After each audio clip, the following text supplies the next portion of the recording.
जब कई महत्वपूर्ण कार्य मुहाने पर आकर अटक जाते हैं, तब लगता है कि आज इनका समाधान मिल जाएगा और कल से कामकाज शुरू हो जाएगा।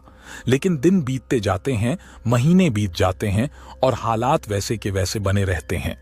ऐसा कौन सा अटकाव है जिसकी वजह से हम अपने लिए स्पष्ट रास्ता नहीं ढूंढ पा रहे?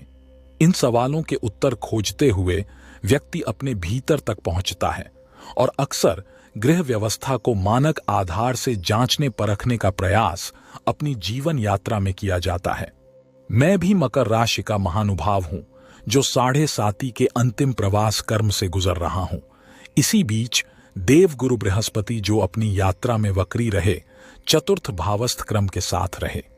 इसी कारण से कई बार द्विविधाएं सामने आईं, परंतु अब जो स्थिति सामने है उसमें देवगुरु बृहस्पति 31 दिसंबर 2023 को वक्री अवस्थाओं से निकलकर मार्गी अवस्था में प्रवेश करेंगे। इस खगोलीय चार्ट में 3 मुख्य घटनाएं दिखाई गई हैं जो आने वाले समय में महत्वपूर्ण साबित होंगी। शनि देव, जिनकी दृष्टि तीसरी गुरु बृहस्पति पर है, 5 फरवरी 2024 तारीख तक रहेगी, जब तक कि बृहस्पति और मंगल का परिवर्तन बना रहता है। मंगल गुरु की राशि में है, जबकि गुरु स्वयं मंगल की राशि में है। इसीलिए यह परिवर्तन यात्रा बेहद महत्वपूर्ण मानी जा सकती है। पहले जिन कार्यों में आपको मानसिक शांति नहीं मिल पा रही थी और अधूरे रह गए थे, वे अब पूरे होंगे। शुरुआत में हमें आश्वासन मिला था कि आगे का काम पूरा हो जाएगा, लेकिन हमारी यात्रा के दौरान हम स्पष्टता प्राप्त नहीं कर पा रहे थे। देवगुरु बृहस्पति ने कहा कि पराक्रमेश के चतुर्थ भाव में प्रवेश करने से यात्रा स्पष्ट रूप से हमारे सामने आ जाएगी। ऐसा प्रतीत होता है कि आप सेवा उद्योग से संबंधित किसी भी कार्य या व्यवसाय के नए अवसरों की तलाश में हैं। शायद आप विशेष रूप से आईटी क्षेत्र में या प्रबंधन संबंधी किसी भी क्षेत्र में बड़े परिवर्तन की ओर जाना चाहते हैं। आपका विदेशी कार्यों के साथ भी अनुभव है।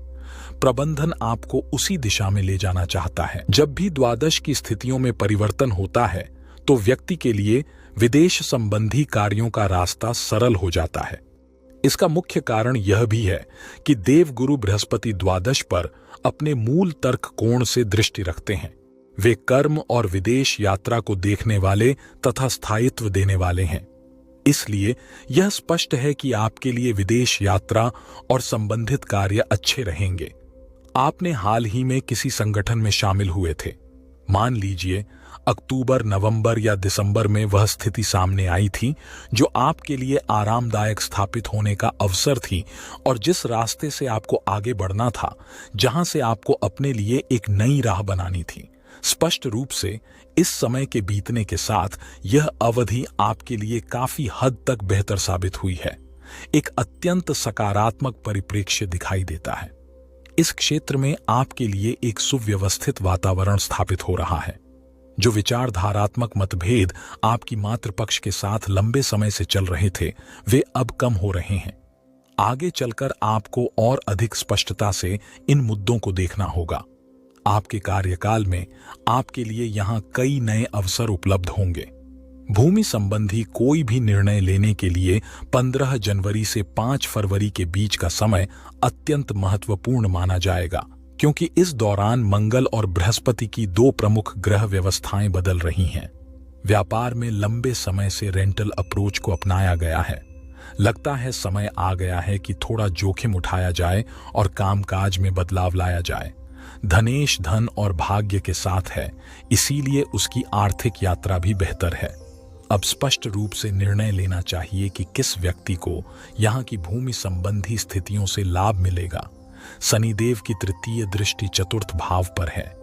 यदि आप किसी पुरानी भूमि को बेचने की ओर जाते हैं, तो 1 मई 2024 तक, जब तक गुरु मेष राशि में है, शनिदेव की निरंतर दृष्टि आप पर बनी रहेगी।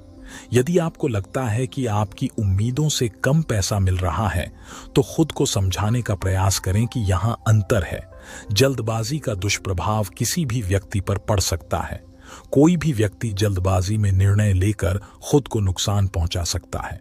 यदि कोई आपसे कहे कि इतनी जल्दी में सौदा फाइनल हो सकता है, तो आपको लगता है कि थोड़ा रुककर और अच्छा निर्णय लेना बेहतर होगा, तो रुक जाना उचित है, लेकिन फिर भी सावधानी पूर्वक आगे बढ़ना महत्वपूर्ण है। इस मूल मंत्र को अपने भीतर गहराई तक ले जाने का प्रयास कीजिए, गाइए और धीरे धीरे इसे आत्मसात कीजिए।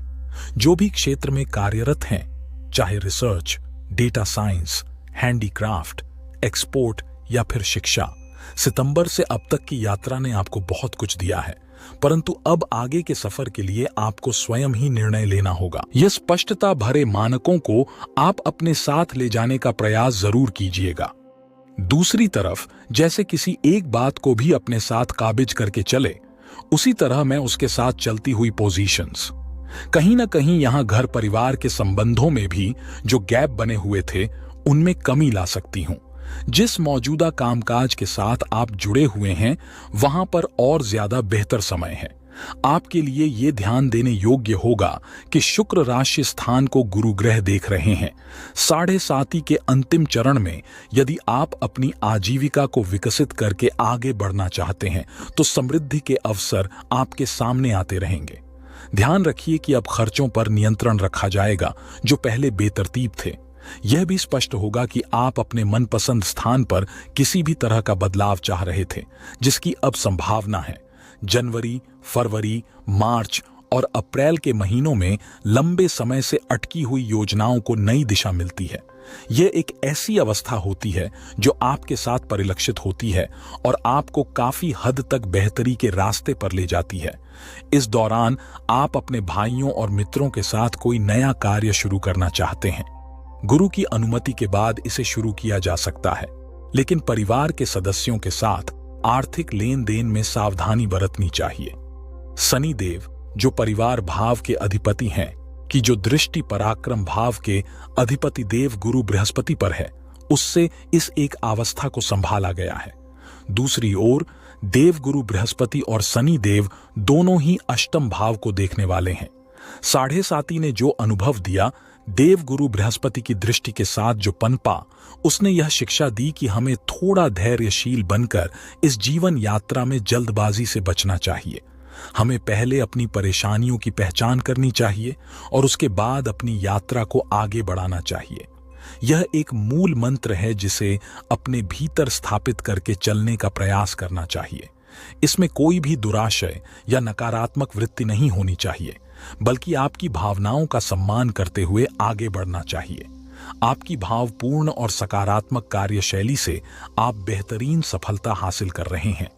कुछ हद तक मान सम्मान की स्थितियों में भी वृद्धि होगी। देवगुरु बृहस्पति का मार्गी अंतराल आपके लिए स्पष्टता के कुछ संकेत लेकर आता है। हालांकि राशि के महानुभावों के लिए यह चर्चा लेकर हम यहां उपस्थित हुए थे। इसी तरह हम आपके सामने अपनी उपस्थिति दर्ज करवाने का प्रयास जारी रखेंगे। धन्यवाद और आभार।